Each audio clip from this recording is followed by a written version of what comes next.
kú dédé àsìkò yìí o. Ìròyìn Yajoyajo ni mo mú wá sétí ìgbọ́yín láti iléeṣẹ́ Jígí Alára ìkànnì 24. Ó ti pé ọjọ́ 9 báyìí tí iná mọ̀nàmọ́ná kò ti sí ní ọ̀pọ̀ ìpínlẹ̀ lápá àríwá Nàìjíríà.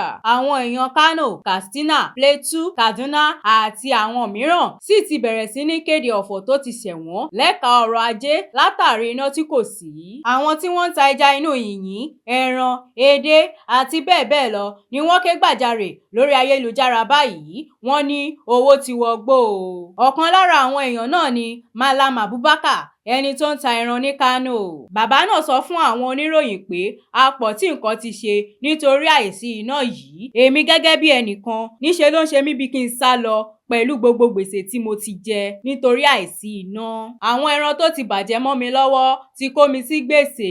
Bákan náà ni obìnrin olóúnjẹ kan láti ìpínlẹ̀ Plateau ṣàlàyé pé gbogbo èlò oúnjẹ tóun rà sínú ẹ̀rọ fíríjì ti bàjẹ́ tán. Ó ní kò sí ọ̀nà mìíràn ju kóun da gbogbo ẹ̀nù lọ.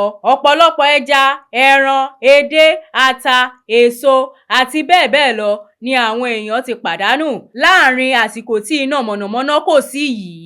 Èyí ni wọ́n ló ti ṣàkóbá fún ọrọ̀ ajé àwọn èèyàn náà. Bí àìsí iná ṣe kan àwọn olókoòwò ló kọ àwọn ìdílé káàkiri pẹ̀lú. Wọ́n ń tara pé omi kò sí bí iná ò ṣe sí.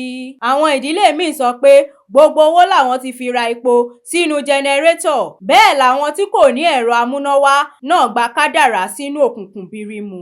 Àníri jù báyìí lọ lórí ìròyìn Yajoyajo. Orúkọ tèmi ni Ọlárewájú Kẹ́misọ́lá láti iléeṣẹ́ Jígí Alára ìkànnì 24. Ẹ máa bá wa subscribe sórí ìkànnì Jígí Alára. Ó dàbọ̀.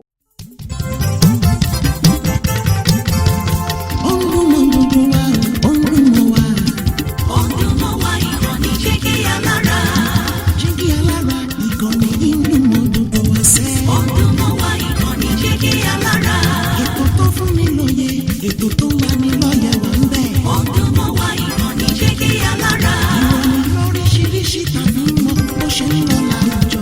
Ọdún mọ́ wá ìkànnì Jígí Alára. Ìkànnì Jígí Alára. Jígí Alára.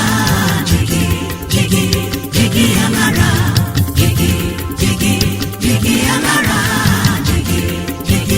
Jígí Alára. Ìkànnì Jígí Alára 24, bàbá gbogbo.